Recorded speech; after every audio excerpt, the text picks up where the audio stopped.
Hello, I'm talking about how to work a lever. This is Mamoru. It can guard important books. This is golf ball provides the effort. This stick is the key point. It works by combining effort and friction. It is made of bolts and wood. These are using a friction. My product was going to have the guard go up when I first planned it. But I had many troubles making it work, so I corrected my product. Finally, I was able to make it, so I was relieved. Well, I will now explain how it moves. I made it for an earthquake to prevent items from falling off the shelf. When an earthquake happens, the golf ball falls into place. Then the stick is pulled so the guard goes down. There is a history of earthquakes in Japan and Turkey. Both countries are in earthquake zone, so earthquakes have happened many times, especially in 1211, March 11th. Japan had the biggest earthquake in the world. The magnitude was 9.0, the intensity was 7. It was terrible. I lived in Japan then, but I didn't live near the earthquake center, so I was lucky.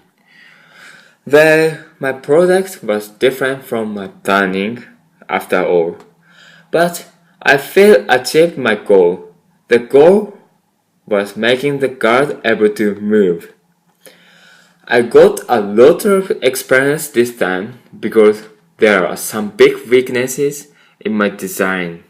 For example, the shelf length was very short and my wood was little heavy, so the guard leaned to the front. Also, I cut too much of the wood leg piece. That's why the right part leaned too far down. So I reversed the movement of the guard. The change was good because I could change my imagination. I was interested in making this product. I've not had experience like DT. I always just made something, so I've not done any planning, sketching, and reflecting before. That's why I had new experience with all of them. Of course, it was so hard because I came from a foreign country for the first time, so I didn't know how to write or speak English well. Also, I used the MacBook for the first time, so it was difficult to finish it all. I have other projects in DT, so I want to learn many more things. I'm looking forward to doing the next project. Thank you.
you could have made a little adjustment to the teeter-totter before he sat down on it. And then you would also have balance. Both methods really boil down to the same thing. You see that support the teeter-totter is resting on?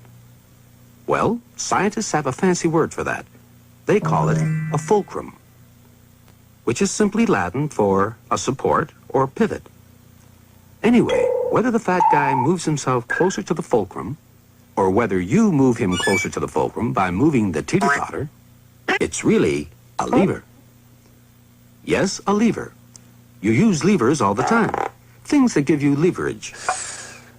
After the incline this way, as he did trying to pull it up the other way. I wonder if there's a better way of rigging the pulley.